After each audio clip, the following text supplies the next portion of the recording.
mbokki Sénégal man Ahmadou Diop seen fidèle chroniqueur hebdomadaire ak seen serviteur moo leen di nuyu ci sunu waxtaan wi ñu tuddee xew-xew réew mi ma fas yéene leen ko defal bu soobee yàlla bu ma fi yàlla bàyyee bu leen fi yàlla bàyyee talaata bu nekk à partir de 17h GMT heure de Dakar soit 19h heure de Paris xam ngeen ko dutu leen ko jaawaatle ñu leen koy defal à travers les ondes de notre radio Sunu Kër FM la première radio panafricaine nekk ca Californie muy sunu radio exceptionnel bu mag bi de renommée internationale kon xam ngeen ne tey talaata 8 juin 2021 sunu émission bi ñu tuddee xew-xew réew mi day gën a am solo duma tàyyi di ko wax la répétition est pédagogique. La caste des voleurs, des raccourcis politiques et des postes de nomination tànn sa bu la neex ci dagga sant ci la ñu nekk waaye nag fini par se retrouver et s'unir comme jamais. Les voleurs ne se disputent qu'au partage du butin. Loolu mooy la règle taboue au Sénégal. Un euphémisme déroutant à dormir debout et à couper le souffle. Loolu mooy le totalitarisme à la Gestapo. te Macky Sall loolu lay def ndax loolu la namp loolu mooy ADN-am. Macky Sall moo nekk le spécialiste des coups tordus waaye nag day placer Sari Bambel de Dunguru fidèle captif et sa justice injuste soumise instrumentalisée muy choisir ñi nga xam ne dañ koy obéir machinalement et mécaniquement maanaam son ramassis de clusters nga xam ne dañuy porter atteinte aux contradictions politiques parce que ay mercenaires alimentaires lañu Macky Sall ci loolu la masa nekk waaye nag sunu réew mi il faut que dañu fàggandiku ndax malgré son apparence sunu Sénégal gii daanaka day dafa neexut wax waaye moo nekk l'arbre qui cache la forêt te loolu dafa nekk un tabou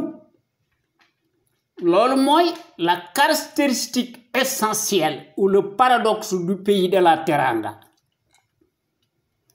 kon nanu fàggandikuwaat te cette fois-ci bu nu juum nu jël sunuy matukaay duma tàyyi di ko wax soyons vigilants et sur nos gardes. Depuis des années maa ngi martelé ne Macky Sall nanu def ndànk ci moom ndax moom thématique terroriste ci la nekk alors que sunu réew mi le Sénégal est totalement dégagé de toute terreur waaye kenn ñaanu ko yàlla yal noonu yàlla musal ci saytaane ak musiba si par malheur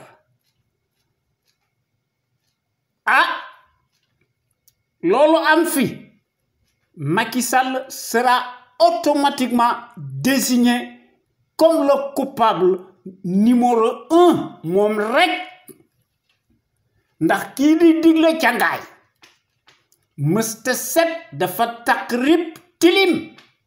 ni oui ni non ci la nekk dafa noppi waaw lu muy togg am réew lëmm kenn du ko dénk baadoola boo ko dénkee am réew day fuuy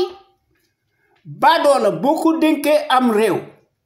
baadoola ni moom lay fal askanam lay fal te amul kaddu te dafa fuuy sunu Sénégal gi fen ak xaalis mooy fale leneen du fi fale du am njàng du ay discours du leneen waaye nag baadoola la il nous a toujours trompés et nous a enfarinés et nous a habitués bu yàlla sàkk à des faux bons sur toute la ligne. C'est un imposteur, un escroc de grand chemin, franc-maçon bi mu doon jusqu'à l'abîme bi mu toogee ci siis bi wone na jikko ju ñaaw ji nekk ci moom ndax doonoo wonati ñu son véritable visage hideux nga xam ne dafa ñëw au plus haut sommet de l'État par l'esclandre de ses milliards yu mu sàcc scandaleusement dans des postes de nomination tànn sa bu la neex kooku noonu rek lanay mën a gouverner de la sorte ndax dafa jubadi loolu moo nekk ci ADN am ndax en Afrique des voleurs ci loolu la ñu nekk ñu ci leneen lii nga xam ne moo fi nekk muy Macky Sall lëjël ñu wit nga xam ne en Afrique loolu moo fi nekk ndax en Afrique dite honteusement francophone les manières aléatoires des satellites pantins seen mbir day jàll comme une lettre à la poste ndax dañoo am le vent en poupe bizarrement li ko waral lenn la les principaux pouvoirs politiques qui se sont succédés jusqu'ici ont manifestement failli à leur mission régalienne musuñoo déglu benn yoon Cheikh Anta Diop suñ jàmbaar ju mag ji yal na ko yàlla xare àjjana qu'on le veuille ou non fut incontestablement le visionnaire hors pair, l'éternelle figure de proue charismatique, l'icône exceptionnelle, emblématique, le gros calibre homme d'honneur, le kamit panafricain, le plus grand savant, scientifique, historien, linguiste égyptologue, le plus considérable et le plus élevé de tous les temps par sa capacité et par son intelligence qu'il prouva à maintes reprises à travers le monde entier et sur la base purement scientifique et par ses recherches objectivement bien élaborées nga xam ne mbindam yooyu ak recherche mi dafa nekk comme de marbre dans la postérité waaye nag n'en déplaise aux falsificateurs historiques de tous les temps. Cheikh Anta Diop était en avance de plusieurs siècles sur ses contemporains, ouais, bizarrement, les poupées nègres de service farandoles, multimilliardaires, mercenaires, politicards, désertiques, des postes de nomination, tànn sa bu la neex ci rapine politique ci la ñu nekk ak di combine nga xam ne di déterrer les vieux schémas décriés sont des nuls, n'ont jamais eu la moindre preuve que ne am nañu njàng ni science waaye nag ci loolu la ñu nekk kii nag moo ci jël coupe bi de toute l'histoire ci président yi fi jaar ndax Macky Sall ci décret présidentialiste inflationniste automatique ci la nekk mu koy servir de gouvernance bancalement ethnique mu le potentat nga xam ne bu defee ay njombeem daf ko nier vertement kon il est temps que nous abroger la constitution moribonde qui a un caractère ludique, pervers, idyllique, satané, nga xam ne et blasphématoire nga xam ne autoritaire ndax mooy garantir l'impunité d'un Dieu sur terre. De constitution moribonde musuñu ko élaboré ni voté à l'unanimité par voie référendaire par l'ensemble des Sénégalais et des Sénégalaises. Ce musuñu ko pensé nous-mêmes et pour nous-mêmes, si ce n'est la volonté de Senghor, yal na ko yàlla xare àjjana kon dañuy tàngal ñu naan un état de droit moom la fi Senghor bàyyi loolu da ay wax la ndax Macky Sall de moom ci loolu la nekk ndax il marche sur des cadavres waaw amul benn mort yoo xam ne élucidé nañ ko ci 2012 ba tey jii alors que Macky Sall démb waxam bari woon na bi mu nekkee en mauvaise posture comme ci mensonge grossier ci la nekk di ko daganal kon la constitution moribonde mooy autorisé par devers le statut d'immunité qui est source d'impunité par définition dans les faits buñ ko dindiwut sànniwuñ ko le mal chronique ira nécessairement en pis au pays de la Teranga ñu ne tàngal naan la République du Sénégal et non sénégalaise. Il y a nuance du ma tàyyi di ko wax la répétition est pédagogique.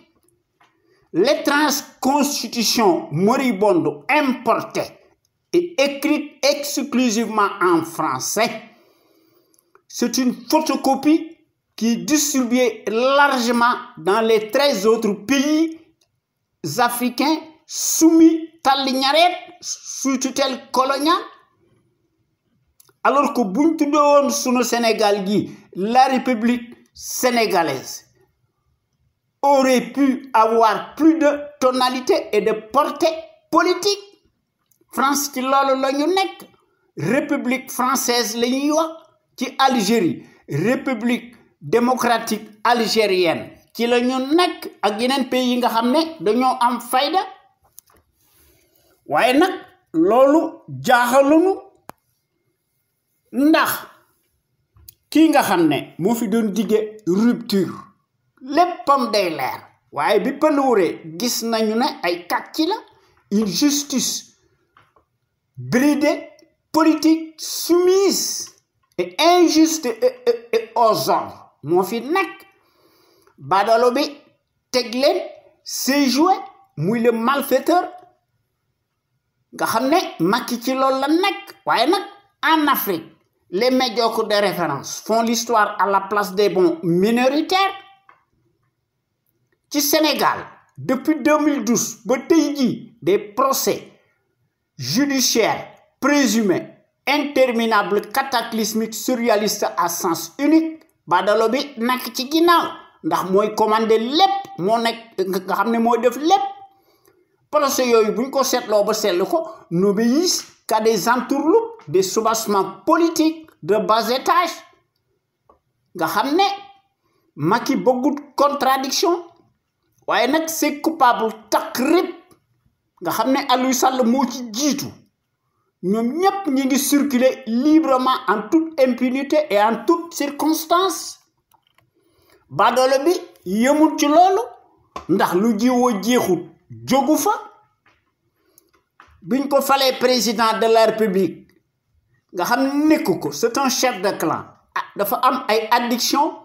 ci décret présidentialiste automatique autoritaire te loolu mi ngi prolongé wu ci sur les locales peu crédible découpage administratif autoritaire tong-tong Ndakaaru de la capitale sénégalaise nga xam ne la cour de répression de l'enrichissement illicite décret présidentialiste la une cour martiale unique au monde digne de la Stasi conflit d'intérêts manifeste confiscation du pouvoir totalitarisme à la Gestapo point barre. La CREI est totalement illégale juridiquement moralement cliniquement et politiquement waaye nag seeni mbir day jàll comme une lettre à la poste ndax dafa nekk une arme de guerre confiscatoire à la démocratie et aux libertés fondamentales de conscience. Évidemment, le prédateur tonitruant autocrate de la mécanique des décrets présidentialistes inflationnistes. Évidemment ci loolu la nekk ndax bëggut suffrage universaliste. Sunu Sénégal gii nos hôpitaux dañoo mas a nekk des mouroirs à ciel ouvert ki ñu amal affaire dafa nekk un absolutiste Machiavel, traître, fraudeur dans l'âme de toute l'histoire du Sénégal. mu ngi ñuy gouverner d'une main de fer nga xam ne dictature qui tourne à plein régime ci fake news ci la nekk. Je pèse bien mes mots et je sais le poids des mots ndax xam naa li may wax nga xam ne ci loolu la man ci la nekk. fàtte na li taxoon ñu fal ko ci 2012 à cause de notre étourderie généralisée à l'échelle nationale. Le 25 mars 2012 gis nga lim nu jural ku doon wax ne day wàññi mandaam de 7 à 5 ans defu ci dara mu tollanti indi ci des couches supplémentaires épaisses te gis nañ ko ci la pitoyable parodie et référendaire dëmm boo xam ne son mandat en cours ci 2016 ci mars mu ne bokku ci. xam ngeen ne kooku day addu kalpe xam ngeen ne kooku amul kaddu lépp loo xam ne mi ngi koy def saa yu élection amee wala ay consultation dana fexe ba jubadi wengal carte gi jiital intérêt personnel am mal placé nga xam ne mbir mi dafa am des arrière-plans politiques de caniveau te loolu moo am ci municipal yi. kooku mooy le multimilliardaire des postes de nomination multirécidiviste nga xam ne moo ëpp xaalis fuuf président de la République des pays développés. kon di fi wax ne un gouvernement du peuple par le peuple et pour le peuple. Il y a lieu de parler d'un Capharnaüm ou d'un amas de cafards et de vers de terre tribalistes ki koy jiite évidemment kenn du ko jaawatle mu le caïd putschiste, l'envahissant, l'encombrant, clinquant, clanique, mais l'homme de la surcharge pondérale, dit l'entonnoir colonial ou le caniche de l'Occident, né de Kobandou, de la démesure, dont l'immoralité n'échappe plus au commun des mortels, par sa lâcheté inégalable, nga xam ne bés bu Yàlla sàkk day indi ses propres lois uniques, scélérates, alors que dañ ko war a appliquer la même loi mu mën a éterniser wu en prison ñu jox ko des circonstances aggravées ndax mu mën a bénéficier ipso facto d'une peine incompressible de 30 ans pour moult crimes financiers, économiques et perte de ses droits civiques supposés. Kooku mooy mbilim lacc muy emprisonné à tout vent par sa lâcheté muy utiliser la force publique di ci ëppal tanaan maa tey nga xam ne daf koy def pour mu mën a nekk le seul maître à bord supposé le maître des horloges le kleptocrate. Kooku dañ ko war a traquer ñu traîner ko dans la boue ñu amener ko à Rebeuss menottes au poignet. Sa place mësta nekk au palais. C'est un accident de l'histoire. waaye comme d'habitude yéen waa Sénégal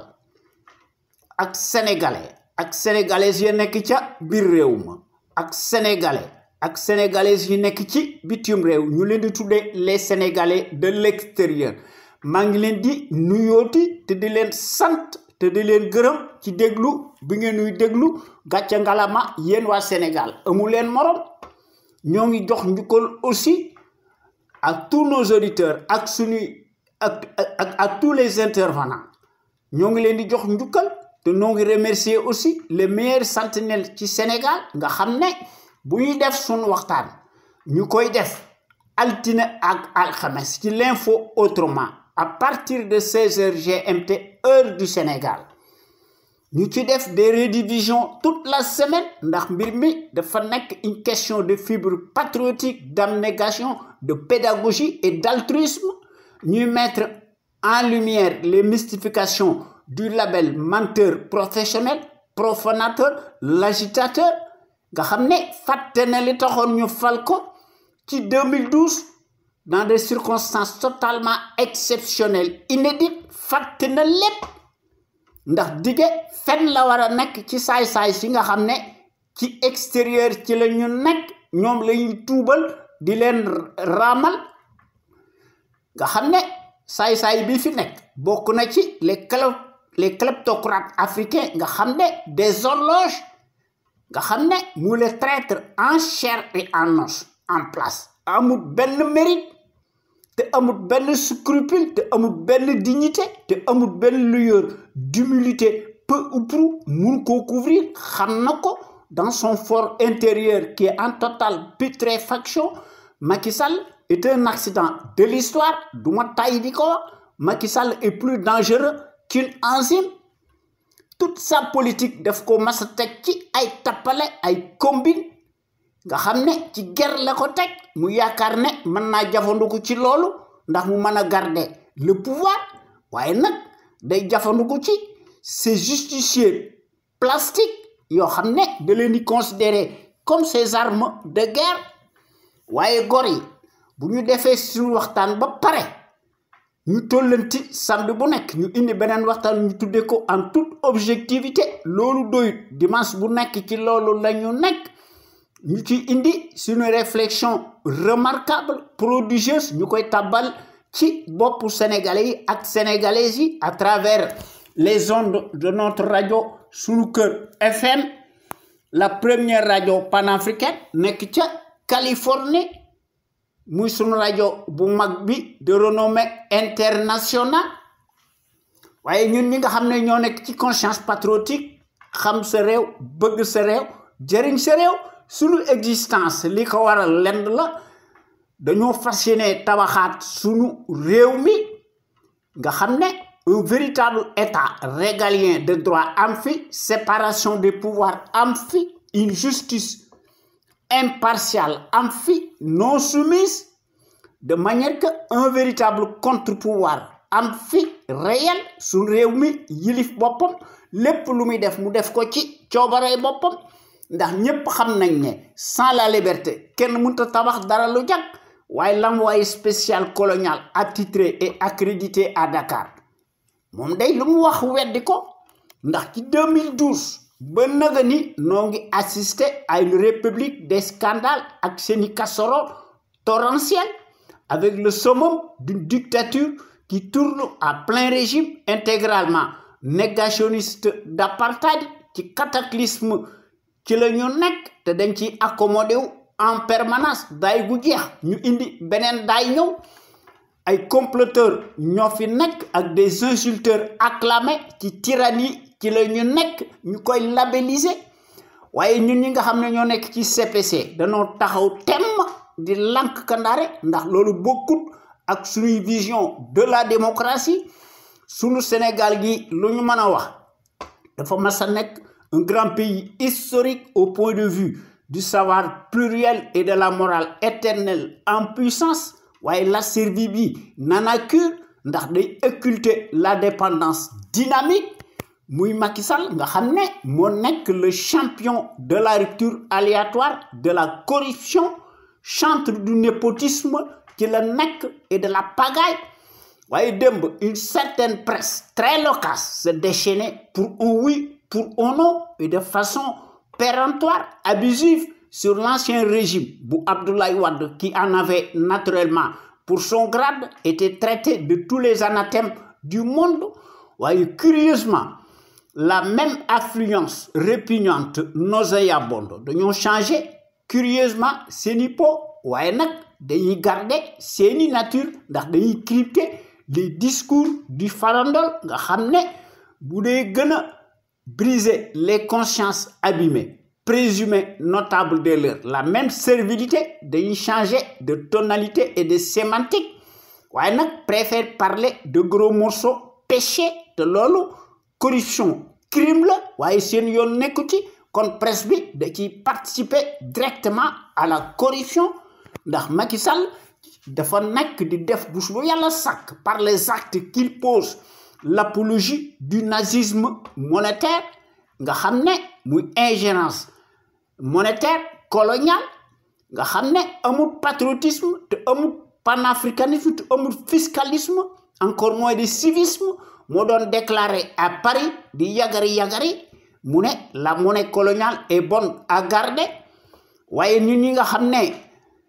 fi ñu nekk ba naga ni ci loolu lañ nekk nga xam ne nous les panafricains dañoo nekk debout ñu dénoncer le franc CFA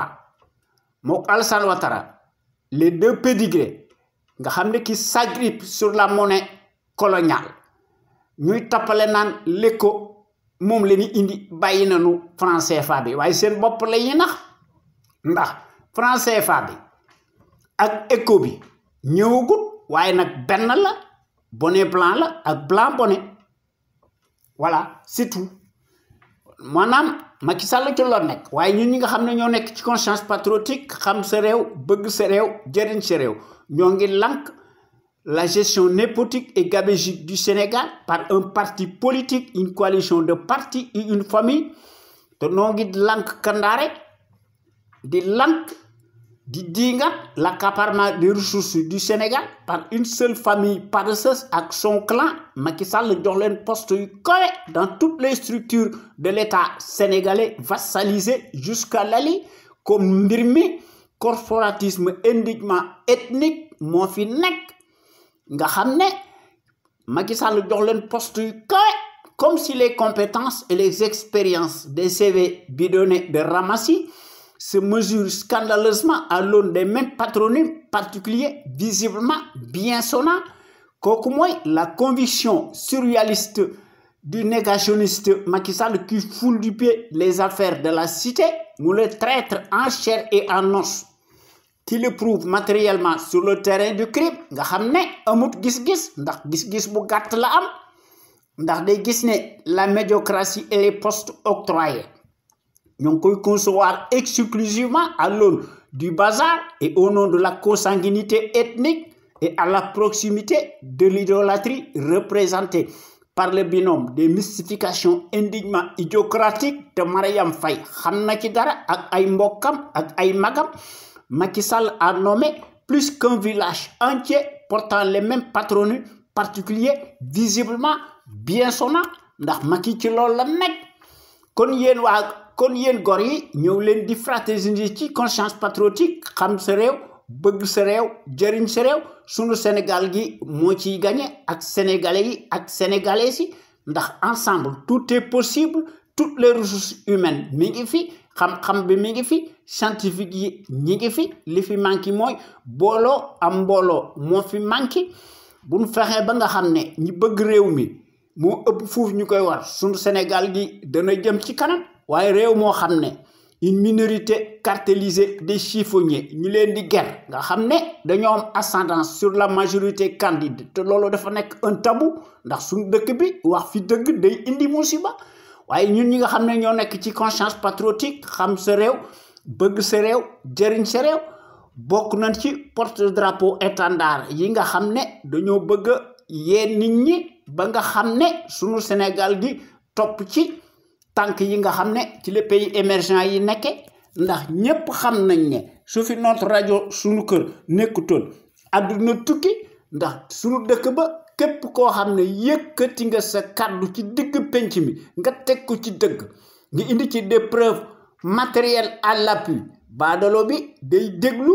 waaye nag dans les minutes qui suivent day yónni ses auxiliaires de service kooku ñu defal ko mandat de dépôt presto illico waaye les fonctionnaires paresseux politicards mercenaires alimentaires tous dañuy xam noppi di sëgg ndax dañoo nekk une sarabande de vers de terre yoo xam ne dañoo mas a nekk les symboles maléfiques des traîtres baveux unifiés dans l'âme boivent sans répit le calice jusqu'à l'ali du haut de leur rang te dañuy dund ci mbaggum sunu réew mi en toute impunité et en toute circonstance waaye nag ne tarisse pas d'éloge à l'égard du fasciste encombrant lequel paraît-il ñu seet bànneexam n'a pas de défauts mais rien que des qualités te gëmuñu ci dara moo nëy waaye baadalo bi day moom ci loolu la mas a nekk ndax day jël ses propres intérêts mu teg ko à ceux de ses parrains tapis dans l'ombre nga xam ne ñoom dañuy jëf ñun nag dañoo nekk ci suñuy résignation ak ci suñuy fatalisme ndax ñoom dañ koy def au nom de la stratégie géopolitique internationale golo di bay babum di dunde loolu li ko indi lenn la singularité affreuse du paysage de l'échiquier politique sénégalais nga xam ne dañuy offenser en permanence ci seeni platitude manifeste nga xam ne musuñoo nekk des intellos ndax intellectuel leneen la se travestissent, transhument, se transvasent piteusement, véritablement en abrutis, dévergondés d'un camp à l'autre, à chaque magistrature obliquée et ses morts infinis ne sont que les symboles de la tartufferie nauséabonde, ne doivent leur posture sociale induire qu'à la mesure de leur immoralité de bas étage. Nga xam ne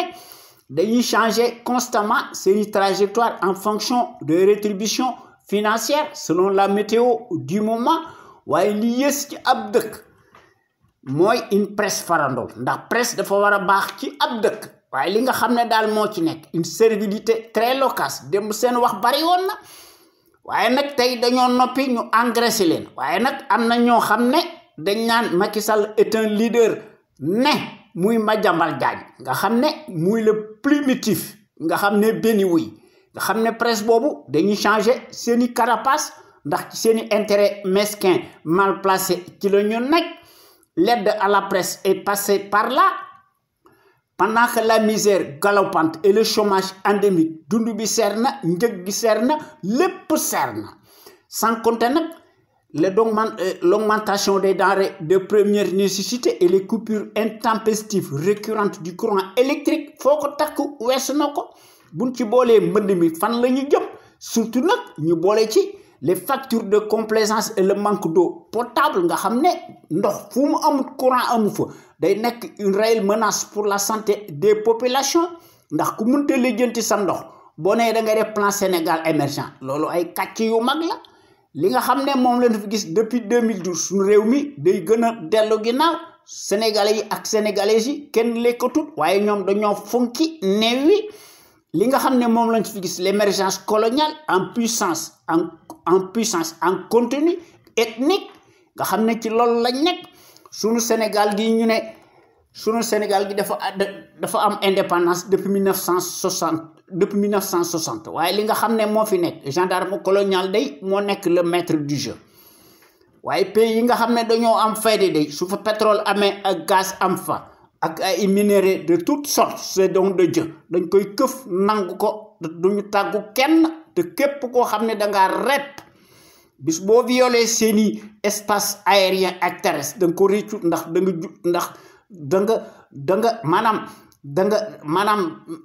da nga réccu lu tax nga daan judd waaye nag kii moom yoonam nekku ci waaye nag la dépendance financière de la presse dafa nekk une réelle menace à la démocratie te loolu cela en dit long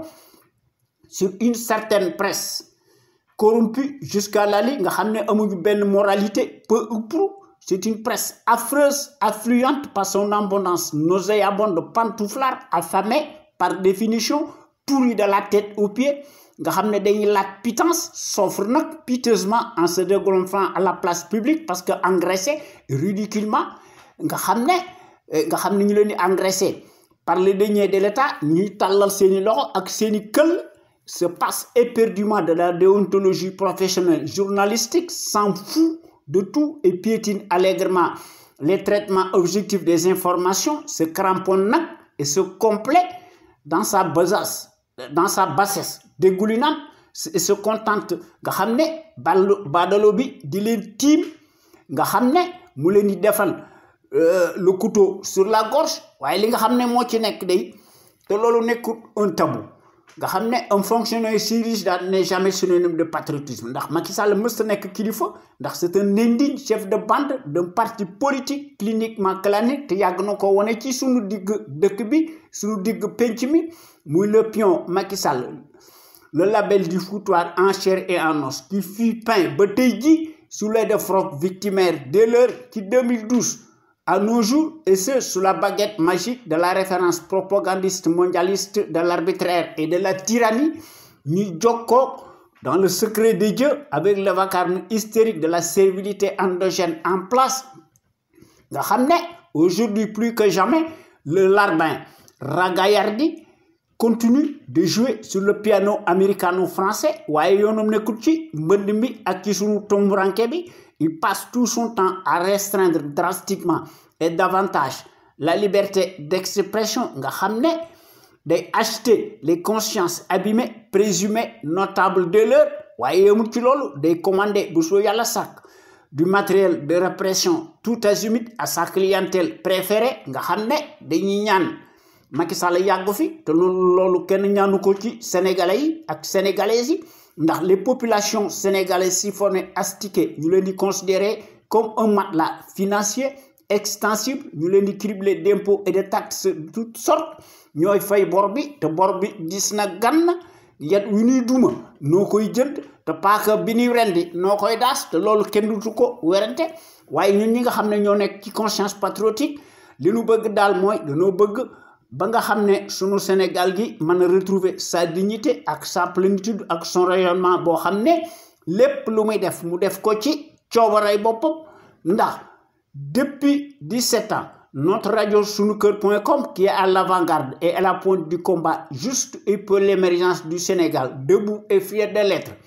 sunu rajo bu mag bi mës a nekk ci les chantiers battus ndax day proposer du neuf te day briser les tabous te day bousculer les idées reçues te day innover te day populariser la démocratie ndax suñu rajo bu mag bi mës a nekk ci les conventions ubiesques de l'establishment s'inscrit dans sa trajectoire révolutionnaire qui évolue dans le bon sens des valeurs et des progrès immenses exponentiels salutaires et indispensables pour que nous soyons capables d'assurer le destin de notre pays sur des bases voulues en toute indépendance, en toute logique et en toute conscience. Qu'on le veuille ou non, et n'en déplaise à la pestilentielle apérisée, notre média est devenu un phénomène de société, reste le seul à aborder librement les sujets les plus variés qui sont considérés comme la loi de l'omerta, en particulier la gouvernance politique, bancale, ethnique, que les médias serviles du service public ña fa nekk ñoo fa mas a nekk ndax te loolu moo am ci la maison de la presse loolu moo am ci RTS la radio télévision Racine Talla Macky Sall te loolu moo am ci le journal APS te loolu moo am ci sur le journal Le Soleil jant bi nga xam ne yaa xam mbay day xaar mat nga xam ne waaye nag day saaga li nga xam ne daal moo ci nekk jinax daal bu dee tëkku muus booba ñàkk ba moo fa jógee nga xam ne toute la presse publique ak privée passent tous au peigne fin tous arrimés et deviennent de facto des instruments alimentaires politicards soumis aux ordres monopolisés par le pouvoir calamiteux tortionnaire usurier dañuy xam noppi di sëgg parce que dañoo manqué patriotisme ak civisme ndax xamuñu ko guerre lañu gëm waaye nag su rajo bu mag bi mooy mottali seeni ndëngte tant par la qualité des informations qui sont largement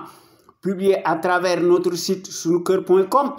que par les analyses pertinentes des sentinelles sénégalaises à travers notre radio Sunuker FM, l'avant-garde du civisme et du patriotisme te loolu noo ngi koy def en toute humilité nga xam ne di wax ci nga xam ne suñu rajo bu mag bi moo nekk notre radio panafricaine de renommée internationale nekk ca Californie vous ne trouvez nulle part ailleurs de telles informations capitales utiles les plus importantes si diverses et variées par leur qualité éminemment prouvée surtout nag celles qui relèvent incontestablement de la géopolitique qui contraste nag manifestement avec la platitude de la servilité en place nga xam ne dañ fee nekk di gën a daganal le bilan de plus en plus chaotique du négationniste ethnique révisionniste dont l'immoralité maraudante sans égal exceptionnelle et substantielle à son taux d'ADN. Évidemment, il n'y a rien d'étonnant de la part d'un professionnel menteur en la matière qui ment plus qu'il ne respire. Sunu Sénégal gi du génn ci mbënd mi ak ci sunu lonk bi maanaam du guêpier infernal auquel Badalo bi teg na ko depuis 9 ans nañ ko wàññi. Il faut que ñu régler le compte du traître Macky Sall en chair et en os et sa bande de fripouilles alignés ndax loolu mënta nekk la loi de l'omerta nga xam ne sunu panel bi des intellectuels d'hommes et de femmes nga xam ne ñoom ñëpp dañoo nekk de gros calibre doués en matière qui s'expriment librement en toute logique, en toute conscience et en toute cause, nga xamné sur des bases voulues ñoy démontrer magistralement seeni capacité intellectuelle ndax dañoo mas a nekk des têtes bien pleines ndax ñoy décortiquer di décrypter l'actualité nationale et internationale et qui font part de leur expertise avérée sur les produits toxiques, notamment les faits divers scientifiques, sanitaires, sociaux, religieux, politiques, sans oublier les incivilités patentes dont sont coupables les politiciens véreux qui ont manifestement failli à leur mission régalienne, ndax dañoo gëna ubbi la boîte de Pandore à certains citoyens égarés par leur manque de conscience qui se soulagent publiquement aux abords des bâtiments ndax dañuy roy ci politiciens yi nga xamné sun radio bu mag bi mo nek notre radio Sunu Kër FM nek ci Los Angeles mo nek notre radio la plus populaire qui reste comme jamais l'éternelle cheville ouvrière des sentinelles sénégalaises aux vérités implacables, aux bras d'acier inachetables et qui font constamment preuve d'analyse pertinente sans complaisance, ne souffrant d'aucune ambiguïté sur la chose publique. Nga xamné sunu Sénégal gi bëgg nañ ko waye comme vous le savez chaque jour que Dieu fait l'actualité politique bi day bari ndax day senn di siit duñu xam fan la ñuy commencer dañuy seet li nga xam ne mënuñu ko ñàkk bañ a wax ndax bu ñu bëggee wax lépp nag wax dëgg yàlla duñ ci génn kon daal suñuy principe ñun ñi nga xam ne ñoo nekk ci CPC daal li nga xam ne moo ñu tax a jóg dañoo war a unir ñu rassembler autant de patriotes sénégalais ak sénégalaises autour d'un idéal commun nga xam ne nag et pour ce faire il faut que ñu indi ci suñuy détermination indi ci patriotisme indi ci civisme ku ne indi ci sa xalaat bu rafet ñu bolé ci la ténacité et la démocratie participative inclusive nga xamné ñu bolé ci nak la clé de voûte manam la volonté politique de chaque sénégalais ak sénégalaise pour que sunu Sénégal gi nek le phare de la démocratie plein développement économique politique militaire financier am fi sunu soldats si ñu jox leen de gros moyens financiers ndax ñu mëna assurer la sécurité de nos frontières aériennes et terrestres et la liberté de circulation des biens et des personnes waye baadoolo yi day li nga xamne dal jàngkat bi muy Cheikh Anta Diop mo la doon digle defuñu ci dara ndax ñom ay saay-saay lañu ndax ñom ci lool lañ nak ay mercenaires lañu ndax Cheikh Anta Diop de xamoon na de quoi il parlait ndax Cheikh Anta Diop da doon wax ne l'Afrique doit opter pour une politique de développement scientifique et intellectuel et y mettre le prix. Sa vulnérabilité excessive des 5 derniers siècles est la conséquence d'une déficience technique. Le développement intellectuel est le moyen le plus sûr de faire cesser le chantage, les brimades, les humiliations. L'Afrique peut redevenir un centre d'initiative et de décisions scientifiques au lieu de croire qu'elle est condamnée à rester l'appendice, le champ d'expansion économique des pays développés. Motax ñun tamit ñu nekk ci suñu combat légitime. Il faut que nous réformions impérativement le régime présidentiel moribond, prédateur par définition. Nous remplacer par le régime parlementaire bi fi nekkoon leneen lu nu mën def lu dul leneen lu nu def day nekk lu dul un coup d'épée dans l'eau suñu réew mi nañ ko tabaxaat ñu indi fi des principes démocratiques et des institutions fortes inviolables respectées par des patriotes sénégalais imbus de la fibre d'honneur su fekkee ne bëgg nañ fi une gouvernance irréprochable ndax ci lolu dafa nek liggéey bu reuy à laquelle il faut que kon ñu indi ci des conditions obligatoires d'une véritable gouvernance politique, économique, saine, transparente, financière, attentive et ce notamment sur la base de nos intérêts vitaux et légitimes de la nation sénégalaise. Pour toutes ces raisons il faut que nous tekki sunu bop réew mi de véritables sentinelles sénégalaises charismatiques nga xamné de manière qu'elle soit en mesure de créer une impulsion dynamique, pérenne. Cela étant dit, il faut que nous cultivions le patriotisme, la démocratie, la justice, tout court, madame, l'éthique, l'équité, l'unité nationale en fi, sécurité en fi, te lu ci manki wax deug yalla dara du xew. Waye ñun ñi nga xamné ñoo nekk ci CPC xam sa réew, bëgg sa réew, jariñ sa réew, ndox lu bayyi yoonam. Nous devons rehausser l'étendard de nos valeurs. Pour cela, nous devons nous inspirer et puiser dans le trésor inestimable de nos valeurs hommes d'honneur. Yo xamné ay soufi yu mag lañu dañoo mandu ñu teud ci suñu digg dëkk bi ñu enseigner seen xam-xam ci suñu collège yi ci suñu daara yi ak ci suñu école primaire yi te bu ñu fàtte aussi suñu jàmbaar ju mag ji muy Lat Dior Ngoné Latyr Diop, l'homme de la résistance armée, notre héros national qui combattit farouchement l'armada coloniale pendant 24 ans. Malgré la supériorité numérique et matérielle des envahisseurs, a versé son sang et marqué d'une empreinte digitale sa vie, a livré des combats acharnés sans merci, combats yu metti face à l'armada du colonialisme repoussant. Muy Lat Dior Ngoné Latyr Diop, notre héros national qui tomba sur le champ de l'honneur, les armes à la main, à la bataille de Derklé le jeudi 27 octobre 1886 avec 2 de ses enfants majeurs, muy Thiendella Niabass ak Sakhewary Niabass, nga xam ne ci bis boobu beaucoup de ces guerriers redoutables ils laissèrent leur vie, yal leen yàlla xare àjjana. Muy combat bu mag boobu. waaye li nga xam ne moo nekk ci Sénégal démb daal, en tout cas ci Kajoor, n'importe qui daal ne pouvait pas prétendre le titre de Damel du Kajoor, ndax ci jamono jooju soo bëggee nekk Damel du Kajoor il fallait avoir l'esprit du sacrifice et la capacité de résistance. da nga war a nekk un homme de poing, te doo trembler comme une feuille morte. da nga war a nag subir autant d'épreuves d'endurance tout azimut. da nga war a combattre en même temps sur le terrain des hostilités. te Lat Dior Ngoné Latyr Diop def na ko à l'âge de 15 ans, te moom rek moo ko def. waaye ci sunu Sénégal gi, en tout cas des temps modernes, kenn xàmmeetu ko, méconnaissable, nos soi-disant présidentialistes de la République des leurs et des ténèbres, ki nga xam ne moo ci jiitu muy sàcckat bii nga xam ne muy Sénégal, xaalis mooy fale ak fen, leneen du fi fale. Tous dañoo nekk des multimilliardaires par des raccourcis politiques, des postes de nomination tànn sa bu la neex. nga xam ne ci loolu lañ nekk, ndax dañoo nekk des rois telés pour n'être que des abrutis poltrons, des clowns de pacotille entre de garde-corps, ñu leen di jaay di fuuy se doon nag piteusement la qualité de dirigeants imaginaires. bu ñu fàtte suñu gros calibre de la trempe de Cheikh Anta Diop ak Mamadou Dia, que sais-je encore, ndax borom xam-xam yi bari na fi. nga xam ne il faut que ñu cultiver fi le civisme chez les populations, ndax le civisme moo nekk le reflet décent de tout citoyen responsable qui a sa place. Le civisme mooy impliquer le savoir-faire et la civilité lorsqu'il s'agit de la chose publique, ndax en tant que citoyen à part entière soo amee ay droit da nga war a am ay devoir. waaye Macky Sall de moom yaakaar na ne ay droit la am, ndax ci loolu la nekk. ndax ci loolu nag ñoo ngi ciy def une vaste campagne massive tout azimut, nga xam ne ci loolu la nekk, de manière que chaque Sénégalais ak Sénégalaise saa yu élection amee da ngaa war a jël en toute logique, en toute conscience, en toute indépendance ki nga xam ne mooy défendre par son altruisme l'intérêt général. su fekkente ne bii ne scrutin am na, waaye Macky Sall day moom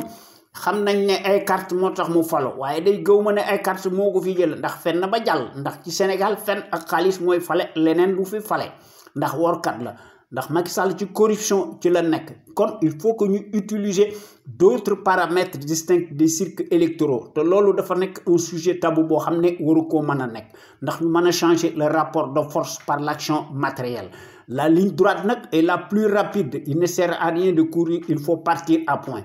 ndax baadoolo yi de la trempe de Macky Sall dañuy gis ne le suffrage universaliste du leen génne ci pouvoir bi. kon il faut que ñu utiliser d'autres armes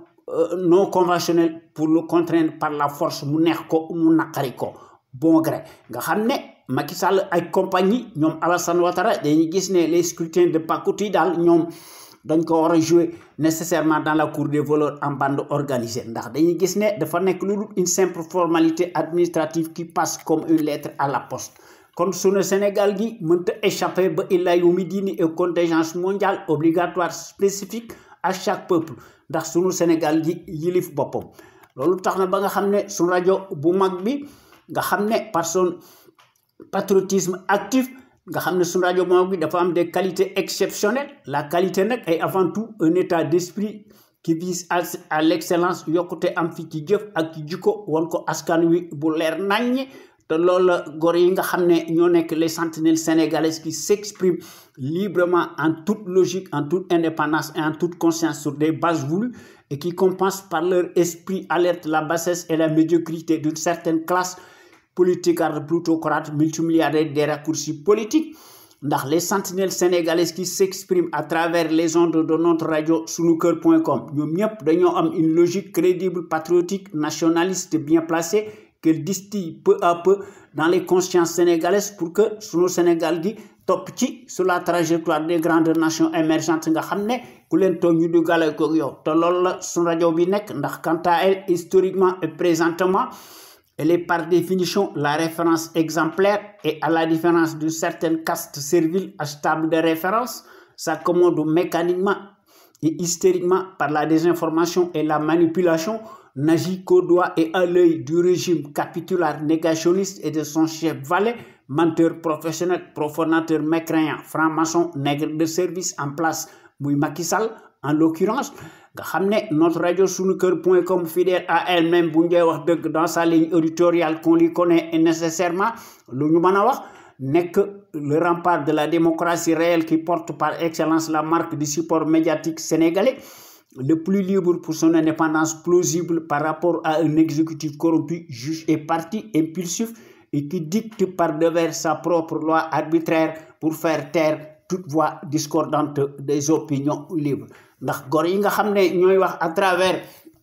les ondes de notre radio sunuker.com nekkuñ ci rek di critiquer wala di sànni ay xeer wala di wax lu leen neex ndax bés bu yàlla sàkk dañuy proposer des solutions concrètes ndax ñu tabaxaat sunu Sénégal yi mu nekk un pays totalement émergent opposé à celui des menteries inflationnistes fascistes ndax góor yi ci loolu lañ nekk kon nag tey nanu wax ci sunu thème tey bi maanaam nanu wax ci Covid-12 Madame, le variant Machiavel décrète le département Keur Massar et c'est dessous nan ko seet parce que am na lu nekk ci ginnaaw maanaam Macky Sall lépp lu muy def day am le visible et l'invisible maanaam adduna bi bu ñu ko seetloo ba seetlu ko depuis 1 an et quelques mois les variants de la Covid-19 se multiplient à ciel ouvert selon les pays waaye ci sunu réew mi les décrets présidentialistes inflationnistes tout azimut abusifs deviennent de facto force de loi. Dans ces conditions, peut-on vraiment parler de démocratie, de liberté et de dialogue, que sais-je encore? Ndax ci sunu réew mi la Covid-12 moo fi nekk est la plus rapide que la vitesse du son et de la lumière réunis ndax de changer constamment sa trajectoire pour devenir ce qu'il est convenu d'appeler la chronique abyssale des décrets mortifères. Ne cherchez pas loin de midi à 14 h. Il s'agit bien du caïd putschiste clinquant multirécidiviste, autocrate, kleptocrate du l'entonnoir colonial dénommé l'insaisissable variant sénégalais.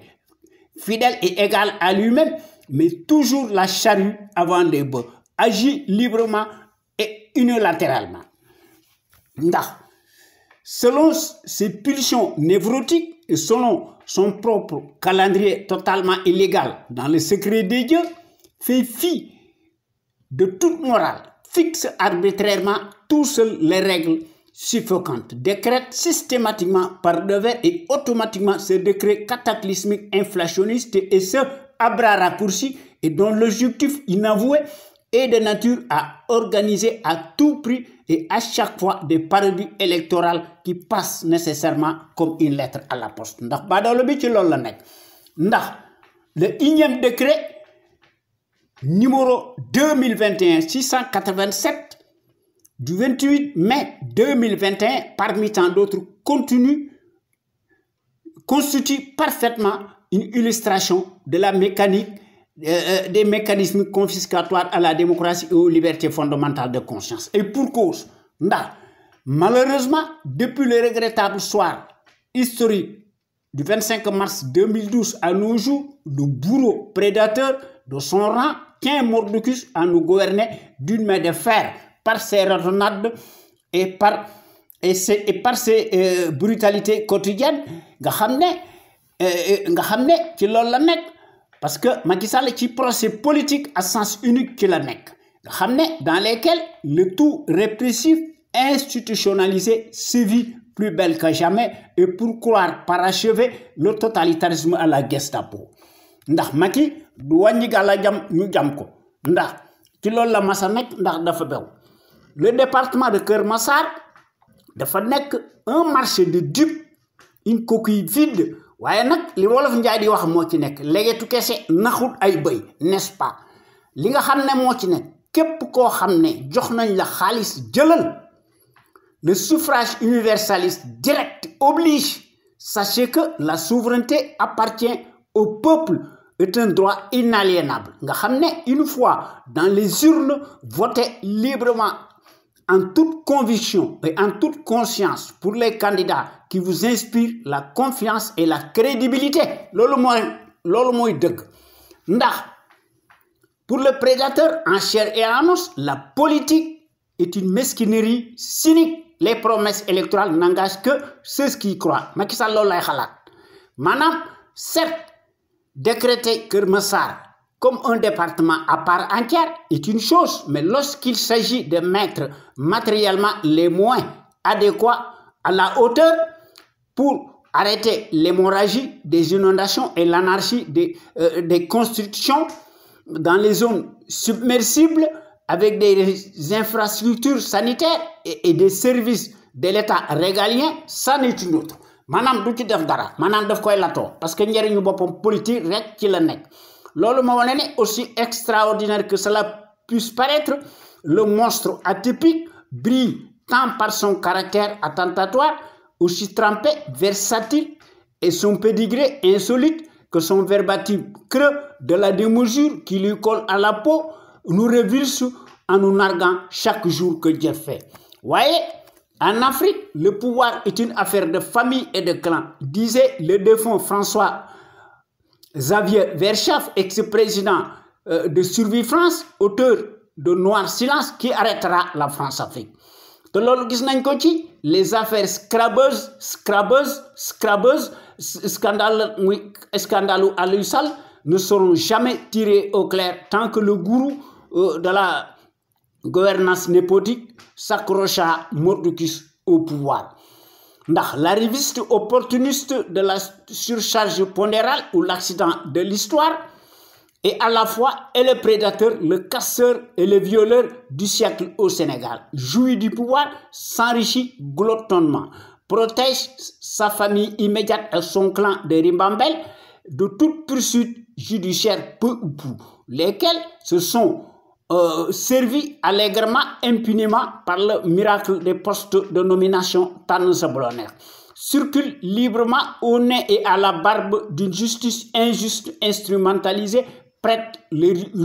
ridiculement le flanc. Ne sont en réalité que des auxiliaires de service. L'autocrate déclaré, non éclairé des horloges de l'heure continue sa fuite en avant, réduit à lui seul, et qui nous tympanise nos oreilles à longueur de journée, nous parle de dialogue à tout vent et du bout des lèvres. Lorsqu'il s'agit de prendre des décisions, à savoir le département de Keur Massar, il n'en a cure,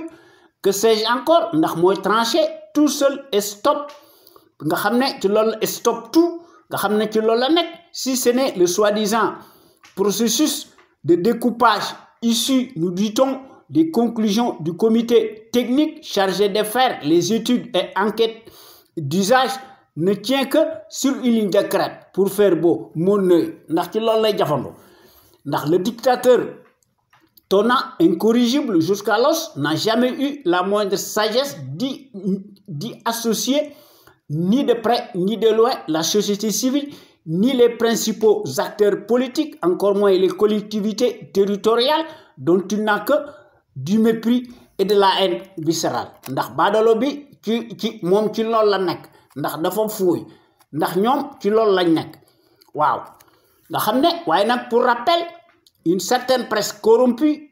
primitive, écrit d'avance sur commande que le chef de l'État ne peut se permettre de perdre Dakar. Kon loolu motax Macky Sall di def ndax ñam nako bayinako xam ngeen ne loolu Macky Sall du ko def. Loolu mo wone ne décidément tout est permis et tout sert d'alibi pour n'importe quel prétexte farfelu, on dort debout. Madame, le même refrain des pratiques usuelles que nous avait servi le planificateur lors de la parodie et référendaire d'Emb qui mars 2016 ne concernait pas, hélas, son mandat présidentiel en cours à l'époque des faits se réduit de nouveau. Madame se reproduit de nouveau, et ce à quelques encablures des municipales du 23 janvier 2022. Nga xamné danaka woru ndax le 19 mars 2018, un an avant la présidentielle, c'était la même chose avec le vote de la loi sur le parrainage électoral pour éliminer des adversaires, y compris l'article L31 et L32. Ndax Macky ci loolu la nek. Voyez, quand on est petit, on agit petit aussi. Ça, c'est la règle. Madame, l'usurpateur qui ne va plus avec le dos de la cuillère franchit allègrement le Rubicon et des paliers supplémentaires comme si rien n'était. Comme si cela ne suffisait pas encore, passe à la vitesse supérieure, utilise les mêmes ressorts après avoir supprimé en un quart de tour le poste de Premier ministre par le verbatim de piètre qualité de son ramassis d'assemblage de Godillot. Les prétendus municipales se tiendront-elles à date ici? Rien n'est sûr, car rien n'est clair et rien n'est sûr aussi. D'ici là, il y a beaucoup de choses à faire. Nous avons vu et vécu. Toutes les lois qui sont votées relèvent incontestablement de l'arbitraire et de la tyrannie. Il n'y a pas une seule qui échappe à la règle, estampillée la tyrannie. Autrement dit, les raisons invoquées par sa presse servile de la sarabande réacte dans l'âme interposée à grand tapage médiatico-politique ne sont pas celles que l'on croit. Cachent en vérité les coups tordus d'un spécialiste qui tient Mordicus à rester le seul maître à bord. Veut absolument privatiser Ndakaru, Keur Massar, Fatick, Podor, Matam et tout le Sénégal comme ses titres fonciers. Macky Sall ci loolu la nekk nekkul ci leneen. Madame, en perspective des municipales programmées à date échue, toutefois elles se tiendront, le changeant prend les devants, fait le contraire de ce qu'il affiche publiquement, occupe par devers le terrain et s'accommode de plein pied dans une propagande indigne, déloyale, alors que ce n'est pas son rôle au point de vue d'un état de droit régalien. Ça, c'est l'étrange spécialiste du Capharnaüm en bande organisée et au premier rang duquel le maître de l'esbrouf ne se gêne pas à produire des profusions, des déclarations intempestives et à l'emporte-pièce du genre les esprits tordus, que sais-je encore, nga xamné duñu respecter ses promesses. Macky Sall loolu doon wax ñi nga xamné ñokoy dingan, alors que c'est le spécialiste des coups tordus. Or, c'est bien lui, le spécialiste reconnu des coups tordus. Madame, la grande éloquence moribonde est versatile. Ça, c'est l'art de mentir et mentir par le saupoudrage et l'enfumage classique pour éviter d'attirer l'attention des citoyens qui sont largement édifiés sur la nature de sa gouvernance chronique bancale et dont le moins que l'on puisse dire est visiblement pâteuse à la place publique jusqu'à la lie. Convenir nous tarabiscuter qu'il est en tournée économique et non en campagne électorale relève incontestablement d'un kilo, car la frontière est tenue. L'indissociable accident de l'histoire confond vitesse et précipice, mélange tout et n'importe quoi. Madame Pavois et plastronne sur son bilan affreusement chaotique. Madame, il n'y a jamais eu dans l'histoire politique sénégalaise autant d'engeance maléfique et de ministrons conseillers bidons que sous Macky Sall qui passent leur sale temps à inonder à tout vent les médias et dont l'objectif ne vise qu'à vendre en toute impunité et par saccade et à haut débit la marchandise avariée et le tout par des contre-vérités ou des inepties sidérantes sointantes s'empilent les unes après les autres. Waye li nga xamné mo ci nek, comme toujours à chaque saison le serpent change sa peau, réduit tout à lui mais garde sa nature. Autrement dit, sous le prétexte fallacieux de la démographie galopante de Keur Massar, les 2 millions d'habitants feront-ils pencher la balance? Devient de facto madame un département taillé sur mesure et peu importe qu'il soit dépourvu d'infrastructures. Madame mbir moomu day cacher une politique politicienne de bas étage nga xamné par des rapides pour faire mes bases en Dakarou, la capitale sénégalaise. Et peu importe que les moyens soient abjects, c'est le résultat qui compte après tout et sans état d'âme. Kon boo gagné maa ngi leen di jox rendez-vous talaata bii di ñëw incha allah ci sunu waxtaan li ñuy tuddee xew-xew réew mi bu leen ko defal à travers les ondes de notre radio Sunu Kër FM la première radio panafricaine nekk ca Californie muy sunu radio exceptionnelle bu mag bi de renommée internationale jërëjëf.